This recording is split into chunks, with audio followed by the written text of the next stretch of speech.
All right, so in the interest of time, just because it's going to be such like a lively conversation today, I think we can go ahead and get started and just allow people to trickle in. Just for reference, this webinar is being recorded and will be available later for public viewing. But in the meantime, we'll go ahead and kick off. So hello and welcome to our quarterly Pulse on the Principles webinar. Today, my guests and I are exploring how to understand the digital ecosystem, frameworks, and approaches. So in case you don't know me, I'm Claudine Lim. I'm the manager for the Principles for Digital Development here at Dial. And I've had the honor of working with both USAID and Development Gateway in varying capacities. So I'm really looking forward to today's discussion with them about the digital ecosystem and all the factors that make it up and the approaches to understanding these different elements. So I've been working with the Digital Principles and the Endorser Network for 4 years now, and I've always taken time to speak with individuals at organizations and the ways that they can start to put the principles into practice. And one of the questions that I often get is like, are there any platforms or tools that exist to understand the context that my programming takes place in? And that's always a great question because while there are plenty of ways to do that, it's not as easy as a silver bullet solution. It takes much more time because, as we all know, that every ecosystem is fluid, multifaceted, and ever-changing. So a little bit about the digital principle, understand the ecosystem. It really encourages all of us working in digital development to really dedicate the time and resources to analyze the particular structures and needs that exist in each country, region, or community that we're working in so that our tools and approaches are not only relevant, but sustainable in the long term. And this is challenging because, like I said, the ecosystems are just so wide sweeping and they're defined by so many variables, just like culture, gender, social norms, politics, and that's just a few of the things that make up those ecosystems. So today, by partnering with USAID and Development Gateway for the webinar, we're really aiming to fill those knowledge gaps and break down the elements that may make up the digital ecosystem to help you with programmatic decision-making. And I'm aware that there are so many more resources out there that we can talk about and more, that we can always unfold in these frameworks that we'll be talking about today. But, that's a lot more time than we have for today's session. But as always, this is always just an ongoing part of conversations with the digital principles community. So you can get in touch with us, through social media or email.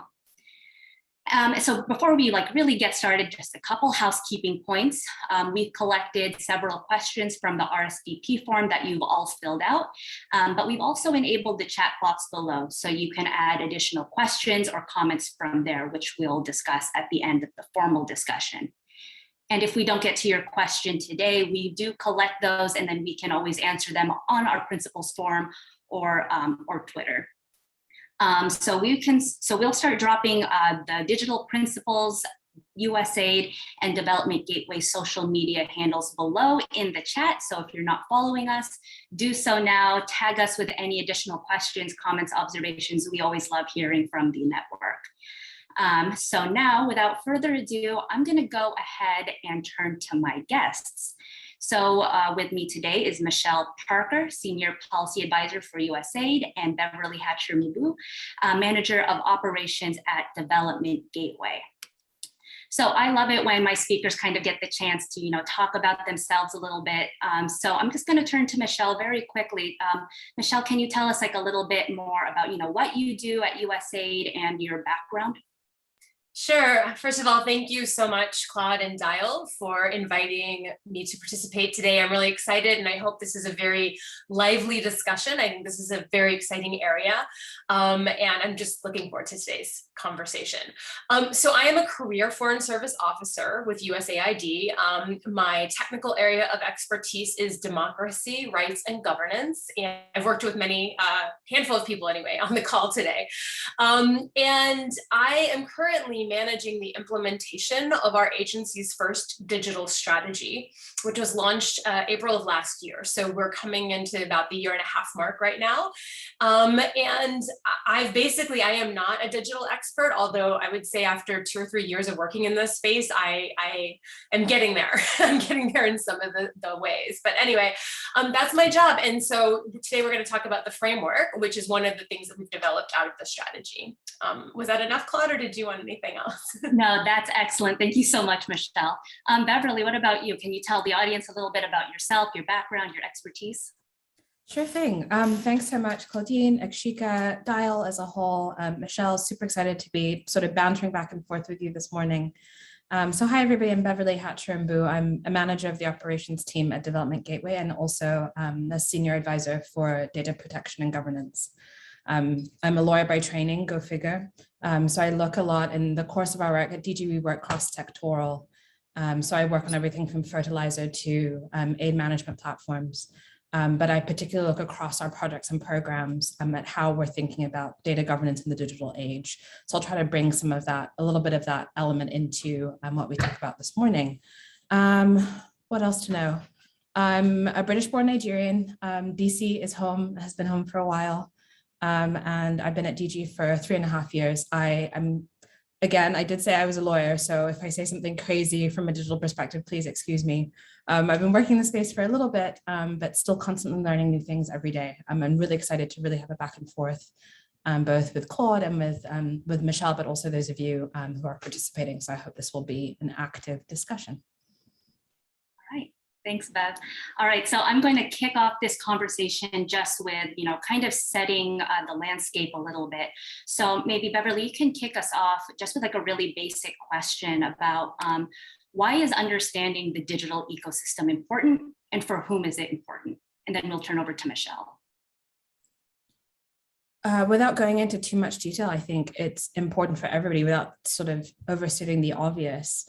I think that data and digital transformation touches on so much of what we do, whether you work in agriculture or gender equality or governance on all different kinds of levels.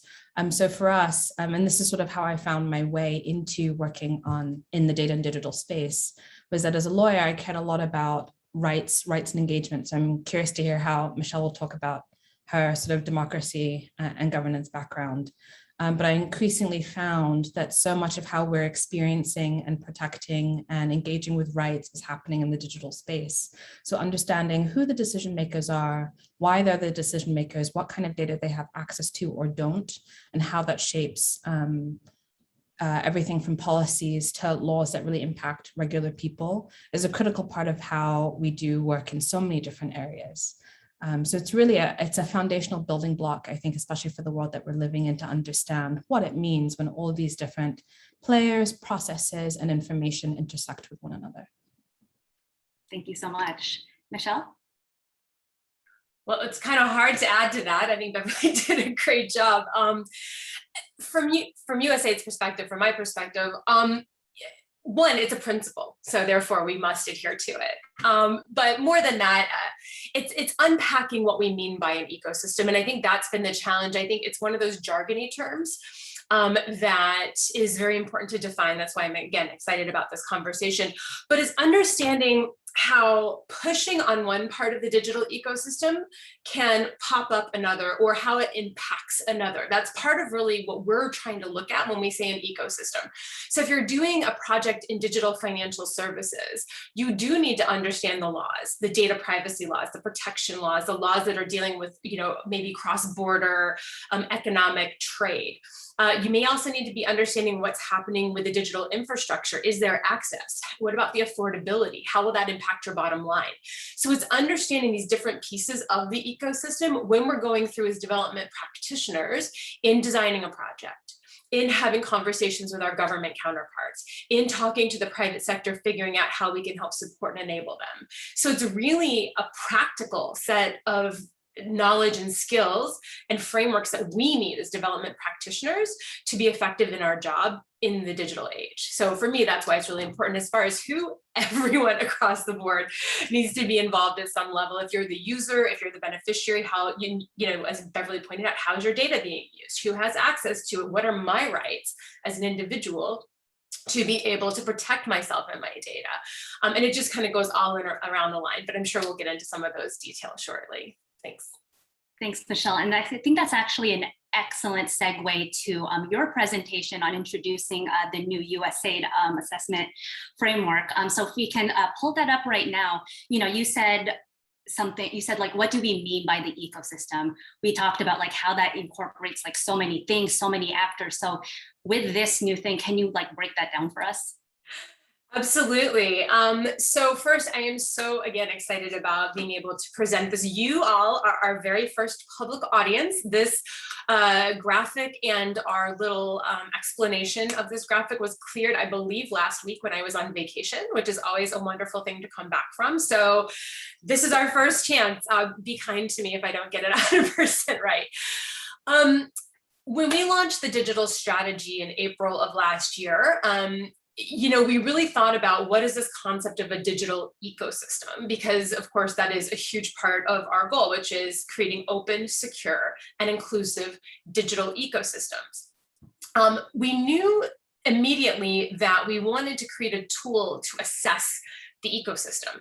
So really, in our process of developing a tool to assess an ecosystem, we also developed this framework to define the ecosystem. We kind of did it at the same time. And so basically we started by bringing a number of our colleagues together in USAID and consulting with our implementing partners and some other experts to say, what do we think should be in an ecosystem? And we really looked at existing assessments that, like, I think the World Bank has a good one, a couple others.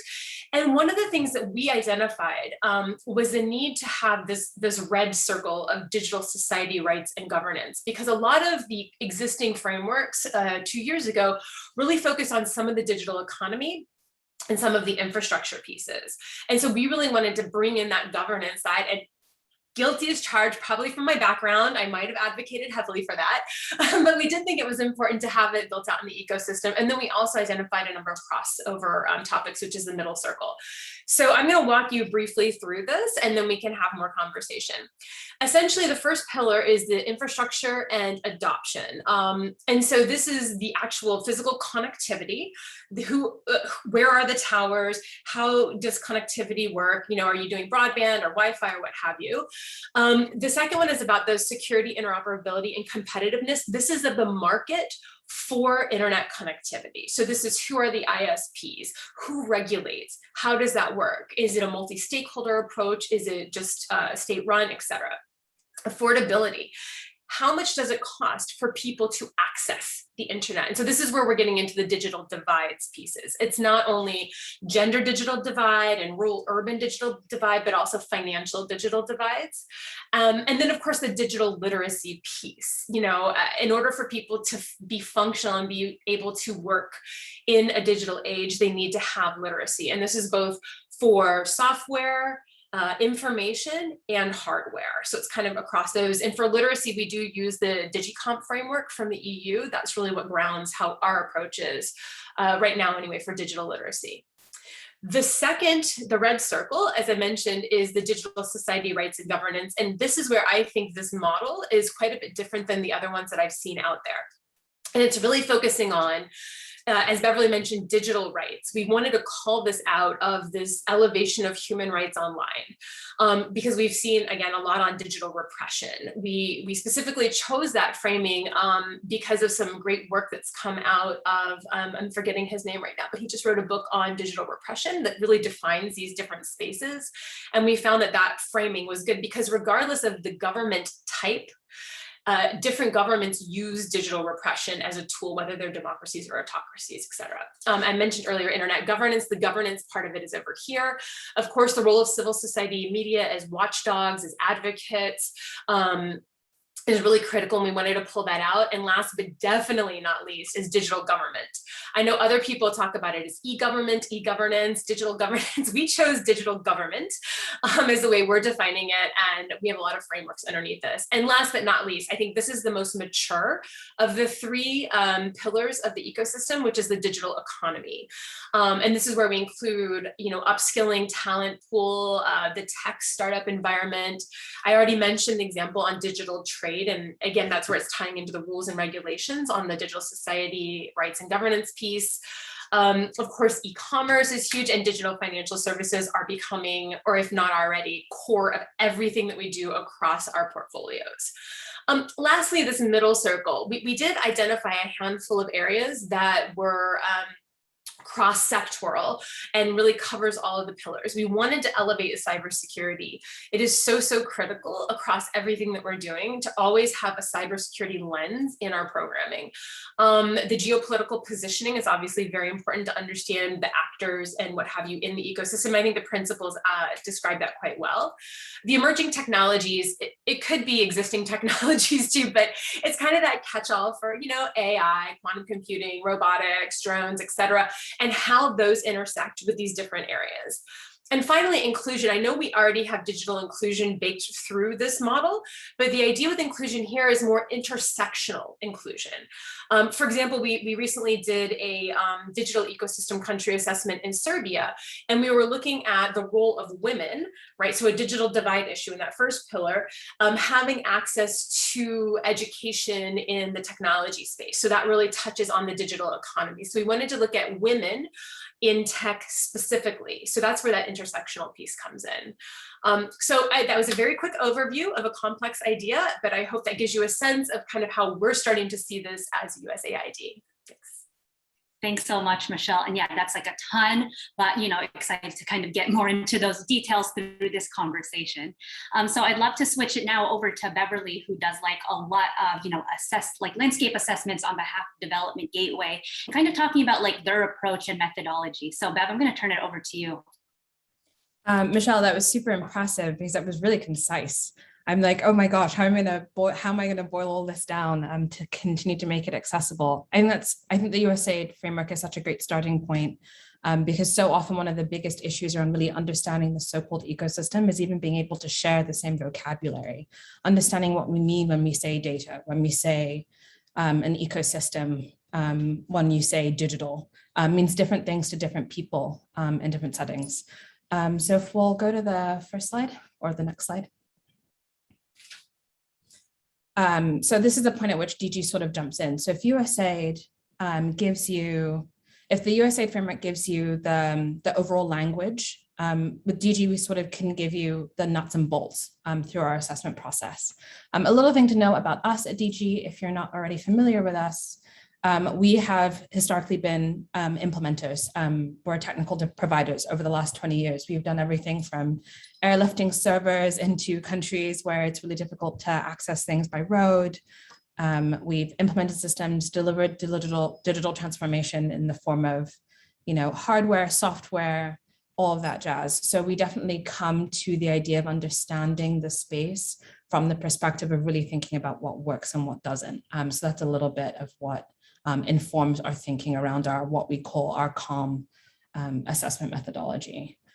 So really the basic principle of it is to understand, and this is, I think, what Michelle has touched on really well by highlighting the different pillars and how they intersect, is that things like systems, data collection, sharing and use, they don't happen in a vacuum. In order to really understand what is happening and how to improve things, you really need to be able to connect the dots between people, places, and items. So we try to pull that out in our assessment work. Next slide. So briefly, when I say CALM, it just means our custom assessment and landscaping methodology, where we're really focusing on decision-making priorities, the processes, who the people are that are making the decisions. I mentioned this a bit earlier in my first response, and the data and the tools that make that happen. So we've done it at multiple different levels. So it's important to understand that there isn't one, and we'll dig into this, I think, with Claude as well. There isn't just one ecosystem. There are many that intersect with one another. So whether that is a digital ecosystem at organizational level. We've done that work with Global Affairs Canada, with MCC, the Millennium Challenge Corporation. That ecosystem is also national. That ecosystem can also be subnational. So understanding at each of the different levels how the makers, processes, and information changes is critical to understanding, what's functioning and also what's not, and sort of where the low-hanging fruit can be in order to be able to make recommendations. Next slide. So this is just a little breakdown of how we understand the decision-making space. We're looking at institutions, but we're also looking at people. I think sometimes it's easy to forget as we rush towards this, transformative digital era, that so much of what we do and are capable of is still very much defined by people, what they're excited to try, where their capacity is, where their comfort level is in trying new tools and new systems and new processes.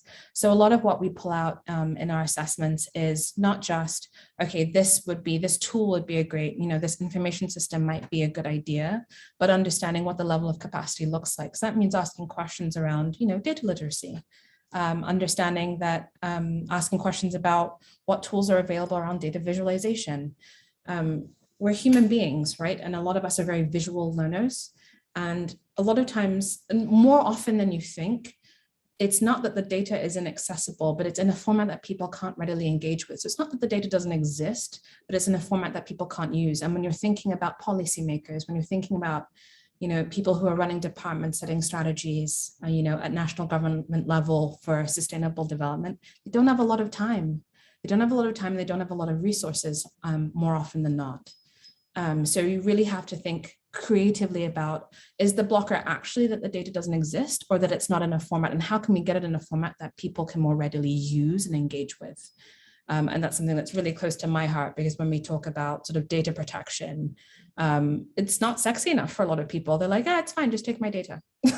But we see these kinds of things, right, at all levels when we're assessing what is happening within an ecosystem. Next slide. So this is a little bit hectic. You don't need to look at it in detail, but just to give you an idea of how all the different spaces intersect. So this is an example of how we've done some stakeholder and decision process mapping in one of our projects on tobacco control in South Africa. So through this, you can see in purple, the purple arrows are basically where the data is moving from and to. And the blue arrows are where the influence lies. And the dashed line is where the money is. And those aren't always the same. So being able to map and understand the reality of how these three things intersect, for example, can help figure out, okay, where does a new dashboard system, for example, make sense? Who owns that dashboard? How do they use it? How will it be sustainable? These are the kinds of questions. So even though DG has been in the implementation space with technology for quite a while, we still ask the question each time we build a new tool, does this make sense? And tool can be defined very broadly, right? It's not always an information system. It can be whether it's a framework, whether it's an Excel sheet, whether it's a guidance document, really understanding. And this is where I think we hew very closely to the develop with users in mind principle of the principles for digital development. That really guides everything about what we do, because you have to build fit for purpose. Whatever it is that you're building or understanding or growing must be fit for purpose and must be based on what your users really actually need. Otherwise, it just joins the graveyard of many other items. So I've jumped around a lot. Next slide, but I'll pause here. I think this will be shared. This very short PowerPoint will be shared, but these are just some of the tools that we've created, things that you can read a little bit more about what we do and how we approach assessing these so-called ecosystems, as well as specific assessments that we've done in particular countries. Back to you, Claude. Thanks, Beverly. And letting the audience know that, yes, like all these resources will be posted like on the formal like event page afterwards. So don't feel like all these will be lost into the void. So kind of getting into the discussion question a little bit, I wanted to parse down just some basic definitions for the audience. So Beverly, maybe can you tell us a little bit about the difference between like the digital ecosystem and people talk a lot about the digital economy. Can you like kind of break it down, like what's the difference, and maybe provide some contextual definitions like within like that ecosystem as well? Sure. So this is such an interesting question, because I think historically, and I said this even when we were prepping for this conversation, historically, sometimes it's been treated as though sort of what's happening with the digital economy is separate from what's happening with the rest of the digital space. I think I'll actually defer to Michelle on this one to sort of break down, because I think that the USAID framework does a really good job of defining what those two different spaces are. But from DG's perspective, I think the two are inherently intertwined. One of the ways that we've seen that, for example, is I think someone mentioned work around sort of, I think it was you, Michelle, talking about work you've done around women entrepreneurs. We've done a little bit of that work ourselves, and in Côte d'Ivoire. And the idea was looking at women-led small and medium enterprises who hadn't really had data use constraints or opportunities previously, but MCC was looking to better understand how to develop large-scale programming to meet that need. So I think you get that confluence of entrepreneurship, e-commerce, sustainable development, gender equality, that all kinds of works together, and that it's really in everybody's best interest to look at economy as a part of the larger ecosystem whole, rather than sort of keeping them siloed. So I'll pause here and actually punt to Michelle and see if she wants to dig into some of the definitions in more detail. Yeah, no, I think you said it really well, Beverly. This was one of the initial thoughts that we wanted to tackle when we were developing the concept of a digital ecosystem. And again, I came in as a democracy officer, and I hear the word economy. I'm like, oh, that's my friends over in the economic growth office. It doesn't have anything to do with me. And that was kind of my first reaction. And I mentioned that to my colleagues, and they said, oh no, that's not what we want. We want everyone, we want it to be inclusive, where if you're a health officer, if you are working in education, if you're working in environment, you need to feel yourselves, you need to see yourselves in this space. So we made a very deliberate change from even referring to it as a digital economy exercise to a digital ecosystem for this reason. So I do think definitionally it makes sense to make sure that everyone can see themselves within this space. And also, as I mentioned, we're looking at the social dynamics, as Beverly mentioned, on whether it's an ethnic issue, whether it's a gender issue, whether it's an age issue, looking at those elements as part of whatever our programming is, whether it has to do with economic or not. I mean, some things are just genuinely on a rights-based issue or a civil society issue that may or may not have anything to do directly with economic impact. So I think that it's important not to parse it out. It's not a separate area. It is all intertwined, but that framing it as part of this larger ecosystem is important, because then we're not losing some of those other important threads that can all impact each other. So I hope that was it. But I actually have a question. You said it could be a little interactive, right? Because I think when we're talking about definitions, one of the things I thought would be fun to talk about, Beverly, is how are we distinguishing a digital ecosystem from a data ecosystem? Because this is something we're wrestling with. We have a team in my office that is developing an entire thing on data governance and data ecosystems. And I have to say, I love the graphic my colleague Jacqueline wrote too. I think that the graphic that you showed with the tobacco industry was fabulous, because one, it shows a multi-stakeholder approach. It has the industry, the government, civil society. And I think that's something we're trying to capture. So I might do a little copy paste because I love how you were able to get into the weeds on this, and I could see its application in multiple sectors, which is one of the challenges that we've faced of how do you apply something like this. But zooming back out, digital ecosystem versus data ecosystem, and maybe it's not even a versus, it's a how are they combined? I'm interested in your thoughts on that. Oh, there is no warm up. We just went right for the jugular. I love this. I think that's such and this is why I think that that's part of what the power is with USAID's with your new digital strategy framework, because there's so much. And I saw there's even a question in the Q&A about how does sort of digital society and economy compare to information and knowledge economy, and so many of these things overlap, in ways that are sometimes they can almost be counterproductive, if I'm to be frank. But I think the biggest thing for us is that I think data has historically had a narrower definition. I think people have in their mind an idea of what kind of what data is, or what data are, depending on what camp you're in. Whether, that's like very granular stuff that's coming from a system, or it's in an Excel sheet, or it's in numbers, it's quantified, or whatever.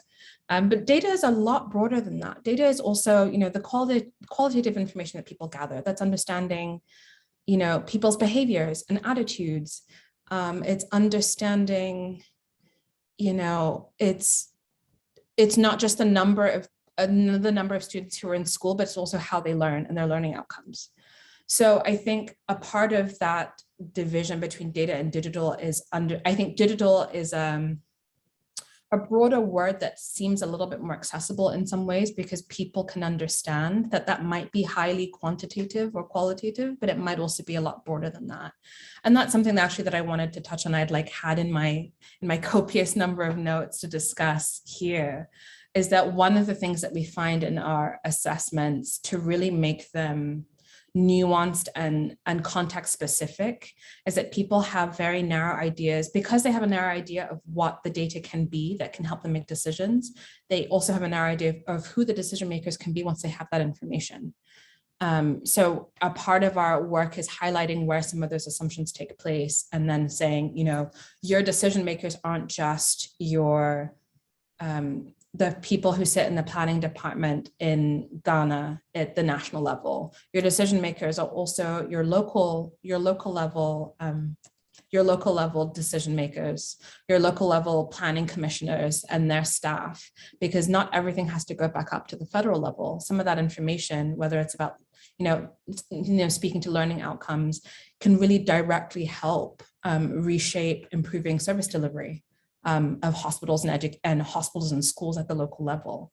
So I don't know that this actually answers your question, but I think the suggestion there is that some of that tension is a little bit contrived between data and digital. And really, we should be pushing for a broad enough definition that helps everybody see the value of so many different kinds of information, because it's not just of the quantitative or big data variety. Thank you guys both so much. And Beverly, you actually kind of got into my next question, which is really about the use of data and decision making. And you talked a little bit about who these decision makers are, but would love to hear from both you and Michelle about what data specific decision makers are using, and what are sort of the incentives and constraints to using data use. And maybe Michelle, we can start with you, and then Beverly, you can riff off of that. Sure, we'll give Beverly a second since I did go right for the judge. Yeah, it was a tricky question. Thank you for answering it so eloquently. So for us, as I mentioned at the top, we created a digital ecosystem country assessment, which is how we came to this framework model. And actually, my colleague, Craig Jolly, who I think was responding to some questions in the chat, he's the architect of this beast. So if you want to follow up on specifics, he's definitely the one who can go deep in the weeds on this. However, we decided for USAID's needs that our assessment would be focused on our own USAID mission. So that's our primary client in the way that we formed this particular assessment. So to answer your question, Claude, predominantly the decision makers for the assessment we've developed are USAID staff who are going to be engaging with the government, who are going to be designing projects and programs to really try to create open, secure, and inclusive digital ecosystems as per our strategy. That being said, every country's different. And when we were doing the Colombia, DECA is our shorthand for it, the assessment for Colombia, the government of Colombia actually reviewed the drafts and added language to it. And they were very, very involved. They really were excited about the content. They asked us to translate it into Spanish, and they're using it as well, which is exciting. Again, the way we designed this was to really do a general assessment of the ecosystem. Again, we're not trying to do a World Bank level kind of for everyone. This is really targeting USAID missions. And we take that initial look with predominantly open data sets. And then we lay over our country development cooperation strategies, our CDCSs, to say, okay, where do we want to do some deep dives? So in one country, it might be around a health portfolio. In another country, it might be around critical infrastructure with cybersecurity as a focus. In another one, it might be XYZ. So we really are trying to make it as nuanced as needed based on what our USAID missions have defined as the key areas of focus. That's all the background to say decision makers are, it depends on the situation. We joke that for USAID, AID stands for always it depends, because we work in over 100 countries. We have 80 missions and 10,000 people in our workforce. We can't have a one size fits all model by any shape. So ideally, lots of different actors will use this information. It can be a signal to other donors in the country of where USAID will be focusing. It can be a signal in a way of starting a conversation with our private sector colleagues. Like I see my friend Josh from IBM is on today. Hi, Josh. And so the idea is really to let people publicly know this is where USAID is focusing, so it can start some conversations. But then again, also in the decision making, we're looking at opportunities in the digital ecosystem as well as risks that USAID or other donors or the government, or whomever, can still really start to help mitigate. And this is tied back into that data point that Beverly was talking about. When I see data, I really do see it as the underpinning, as kind of the lifeblood throughout the entire ecosystem, because data is everywhere. Who has access to the data? How is the data disposed of? I love your point, Beverly, on what parts of the data are going to who for information. Like everything's not big data, maybe little bits of data. So really understanding how that plays into it is something that I think I'm going to be chewing on a lot more as we continue moving forward and thinking through that nexus between the data and the digital piece. But for that, I'll hand it over to Beverly to respond, I guess, next. So my first answer sort of wound quite, it went a little long. So I started to touch on some of the work that we've done in using Ghana as an example, and that some of that insight came through an assessment we had done with support from UNICEF, looking specifically at sort of the child data ecosystem across the country, but at both national and subnational level. So I think the one thing that I would add to that about sort of understanding the decision makers and sort of what are they using, what are the incentives and constraints, it's really getting a detailed understanding of like identifying like who are your users and what role do they play, what decisions are they making using data and digital systems, because as we've already discussed, those are not always the same thing, and what data do they need to make that decision. So part of in the context of sort of doing a little bit of desk research, a lot of key informant interviews, what we're really pulling out is helping to define a much clearer user profile and a user journey. Because if you understand a little bit more in that cycle between data demand, supply, and use, where your users fall in, and like what do they have that makes them sort of keep their job moving from day to day, and what do they not have that they wish that they had? That's one of my favorite things, one of my favorite questions to ask when you sit down with government functionaries, sit with the Ministry of Education or whoever, and you go through, I'm getting to understand what they do, why they do it, how they do it, what resources are available to them, what resources they don't have. But at the end, I like to do a little dreaming. So I say, what data do you wish that you had that you don't? And what would you do with it? If you could get access to that, what would you do with it? And the answers are always fascinating. There are no two answers that are the same, but they love getting asked that question. Why? Because it doesn't get asked very often. And this is really at the crux of why understanding the ecosystem is so important, because you really need to understand what your users, if your users don't need it, they're not going to use it. So you can build all the systems that you want and you can make all the data. And this is where we're seeing in sort of like what we call the open data space in international development shifting, that it's important to make data publicly and freely available, but then you have to make sure, is that the information that people actually want? And if it's not, why is that? And why is there a mismatch? And how can we help recalibrate? So sometimes that means having a conversation with the Ministry of Education to say, hey, you've been collecting along these kinds of indicators in your system, and that's great, but actually many of your users, both government and others, are really looking for this indicator that they're not seeing, or they are pulling information from multiple systems on this indicator, and it's taking everybody so long and so much money that they're not getting the answers that they need to, improve learning outcomes for education in this region of Ghana.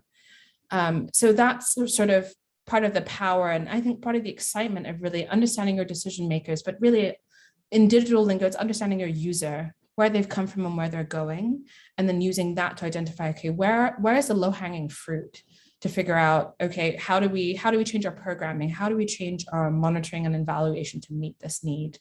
How do we make sure that we are not just building systems, but providing training and capacity building that actually fills the knowledge gaps that your users really have in order to be able to make use of information that's going to make the entire ecosystem, whether you're talking infrastructure or economy, function more effectively. Thanks. All right, I'm going to shift gears a little bit about understanding kind of the influences and stakeholders that make up the ecosystem.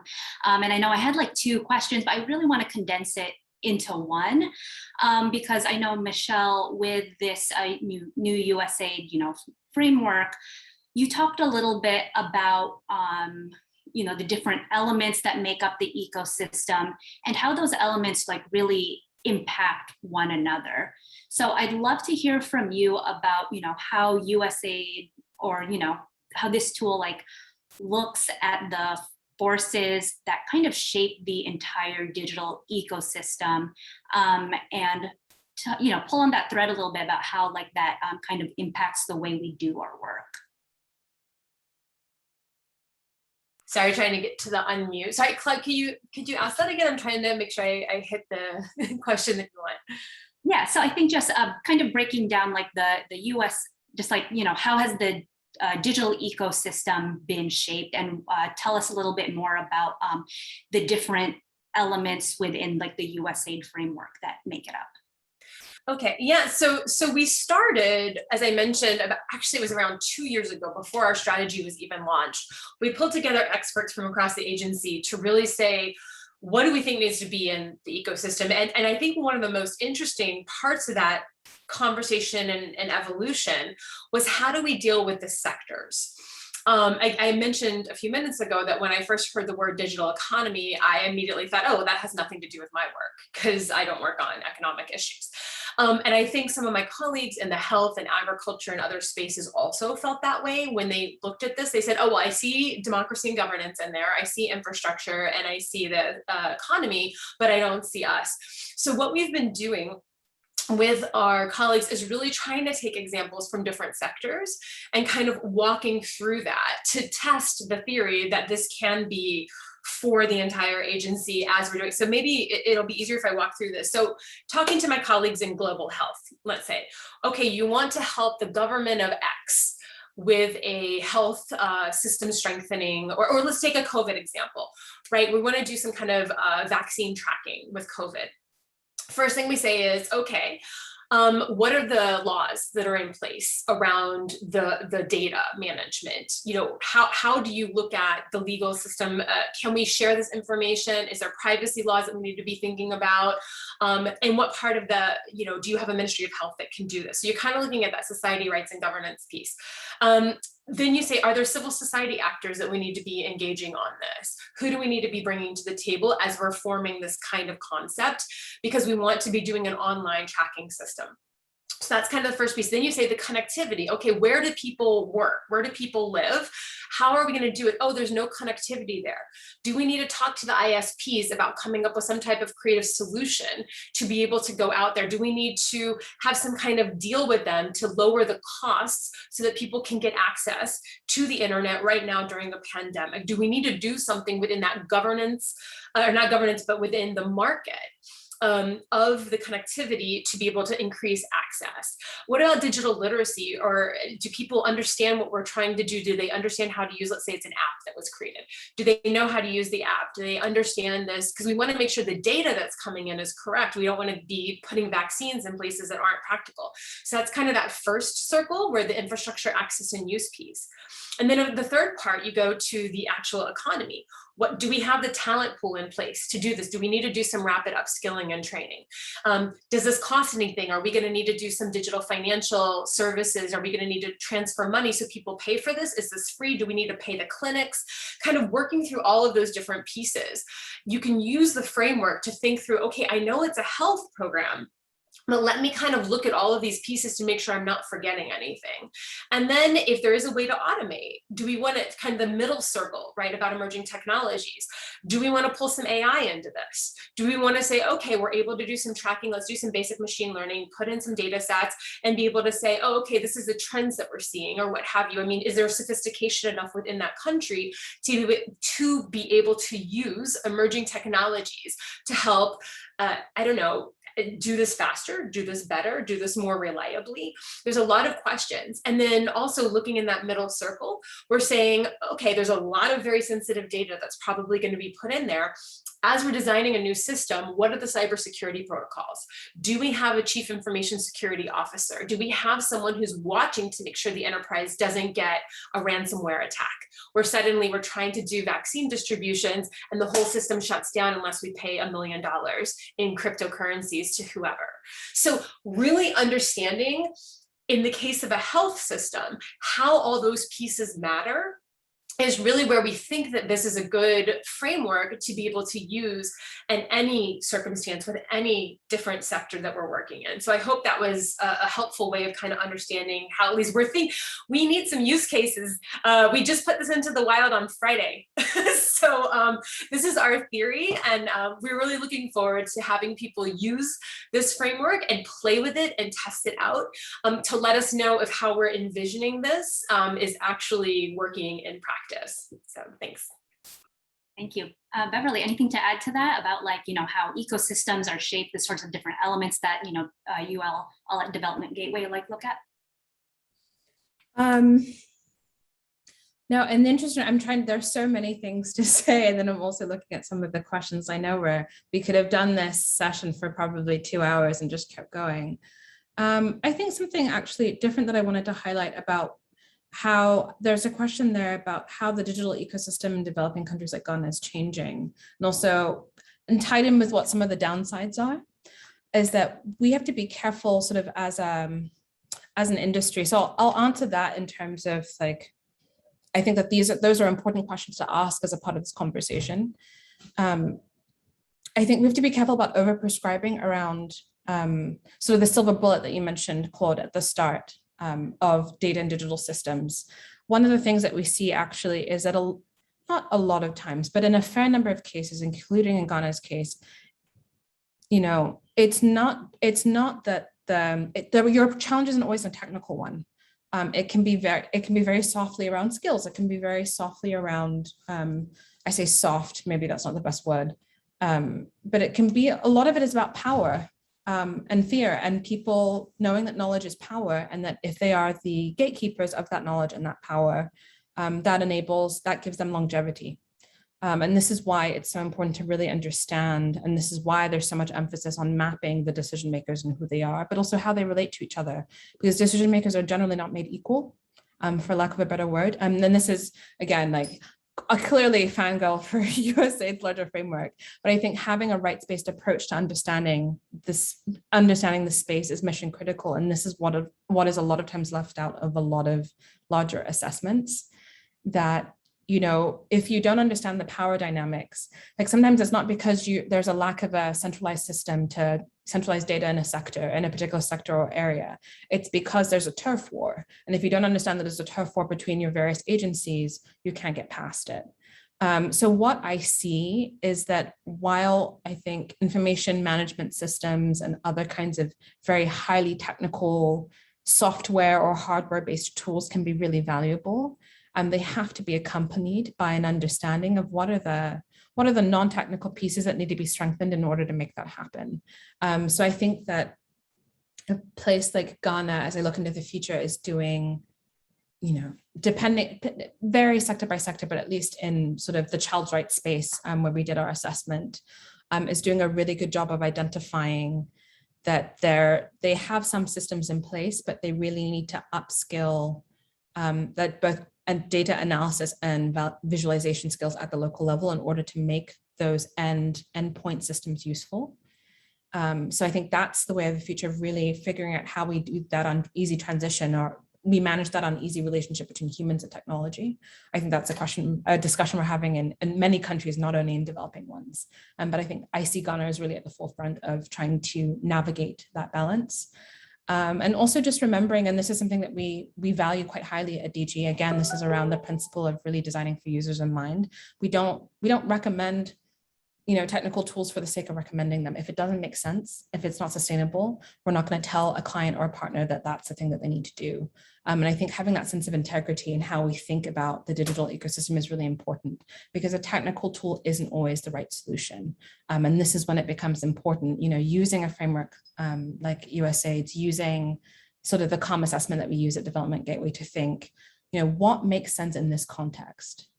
If you understand the ecosystem at the national level, what makes sense in this context? What you do in Accra or Nairobi or Lagos is not what you do at the subnational level at a local state, where you're dealing with infrastructural issues of lack of connectivity, lack of power, all of the above. And really encouraging everybody. I think many who work in this space know this already. I think I'm preaching to the choir, but really highlighting that as a part of concrete recommendations to change the way that things are working. They have to be grounded in the realities that people are seeing. And that, I think, is going to be mission critical, not just right now, but as we go into the future and continue to see digital transformation on all kinds of levels. Thank you so much. I'm going to we have just like little under 10 minutes left, so we're really under the buck here. So I just want to open it up, really quickly to now, Michelle, you said this baby kind of launched on Friday. You want people to use it, but we've also talked a lot about how, the ecosystem and everything's always, very fluid and changing. So for this framework, is it as people are using it, is it really a final thing? How do you anticipate the framework to kind of change as our ecosystems and, the way we work changes? Oh yeah, that's a great question. Thank you so much. So two things. First is we do want this to be an iterative framework. We know, we think we have it pretty good, but it's probably not perfect, and there are going to be some changes.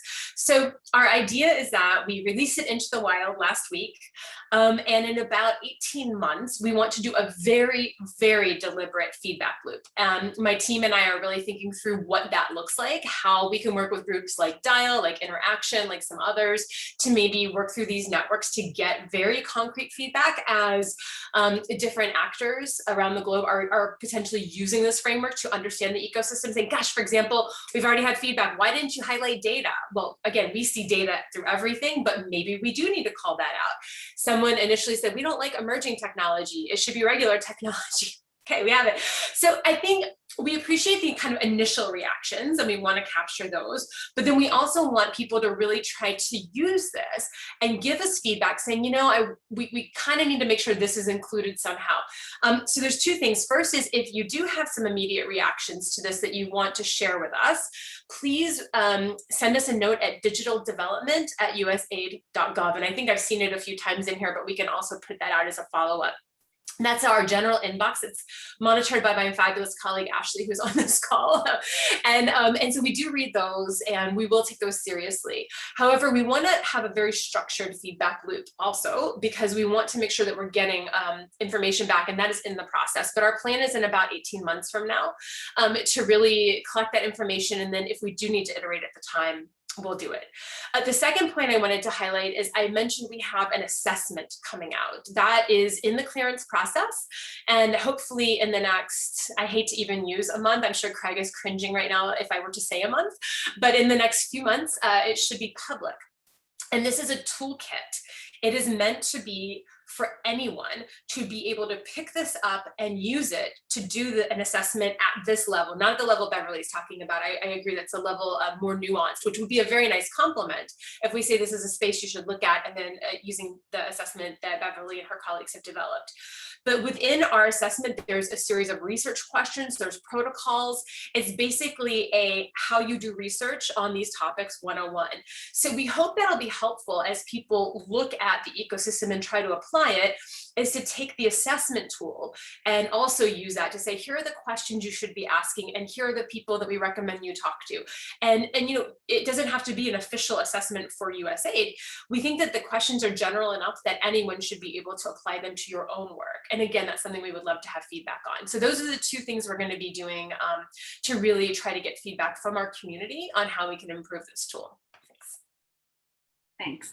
So we got literally 5 minutes left, and I got a really good question in the chat. So I'd like to just like wrap it up with like final thoughts from both of you. And if you're able to weave in an answer to this one question, that would be excellent. But how do we make the case, you know, to our higher ups at organizations that it's a worthwhile investment to dedicate this money and the time? And what's the opportunity cost if we don't do it? And do you have like good examples of that?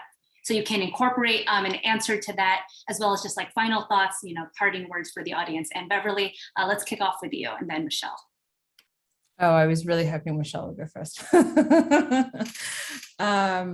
Ooh, that's such a good one. I think also a function of where we are in this world at the moment, that we're increasingly seeing anecdotal examples of what happens when you don't do that, what happens when you don't design with users in mind. Not everybody is a Facebook, right? But we've been watching that debate happen both in the United States, in Myanmar, in a number of countries around the world, about what happens when you build tools without thinking in a nuanced way about who the users are, who the decision makers are, who use that information, and how that impacts people and can put people in serious danger. I think we're starting to pick up in the sustainable development, sort of international development space, and I'm excited to see that. We've seen that even in the context of doing our ecosystem assessments. Without going into too much detail, it's been quite popular over the last couple of years to adapt the general data protection regulations from the European Union in a number of different countries, but it's not necessarily fit for purpose. Because it's designed a lot of times with big corporations in mind. So what we saw in Malawi in our assessment was that the government has brought in a version of these regulations, but is trying to now retrofit it to the reality that their small and medium enterprises need a carve out. But the reality is, when you look at Malawi's economic environment, the large majority of companies are small and medium enterprises. So then does your policy really make sense? Does your governance framework make sense now when you're not dealing with an Apple or a Facebook, you're dealing with a lot of very small companies and organizations? So I think the real key here is to look around in your environment and say that the cost benefit analysis of not designing with users in mind doesn't make sense, of not building programs with users in mind, of not monitoring and evaluating the work that you're doing with users in mind. It isn't worth it, and you can show it. You can show by the fact that the impacts of what you're doing sometimes become limited because it's not connecting with what sort of the decision makers and data users really need. So all this to say, I'm hopeful. So this is not a downside. I actually think it's a great moment that we're having this conversation on so many different global levels around what it means to really be nuanced and context specific.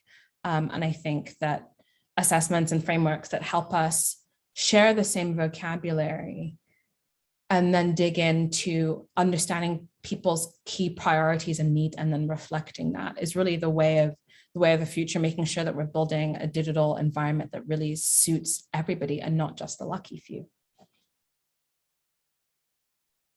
Thanks, Beth. That was beautiful. Okay, Michelle, take it away. With 1 minute to go, because I know we have a hard stop. So two quick responses on that one. First one, I'm not sure if the question came from an organization question of how do I convince my bosses that we need to be incorporating this? And I think that one, I really recommend using that cybersecurity example of saying, if we don't incorporate, for example, cybersecurity in the programs in which we are investing, the cost, prevention is less expensive than remediation on this one. And we know that there's a ton of data out there. So that would be one very concrete example organizationally to make an argument up the chain to the budget people, hey, we need to be incorporating this or our investments are at risk. Just quickly, the second example is out of Uganda on interoperability. I think at one point there was about 18 different health systems in Uganda, and the government finally had to say, stop. All of these are stopping. We need one comprehensive system. And this is really where the coordination, to Beverly's point, in the country is really critical. A lot of donors come in and we all have these great ideas and these great systems, but if they are not interoperable, it can actually be doing more harm than good in confusing partner governments. And my colleague, Jacqueline Carlson, has some great expertise in this area of how we try to work and fix some of those challenges with the Ugandan government on interoperability in the health system. So I think those are kind of two very short examples, just given the time that you could potentially take and use as an example. So thank you. Wish we had like 2 hours for this whole webinar, but want to be respectful of our panelists, our attendees' time.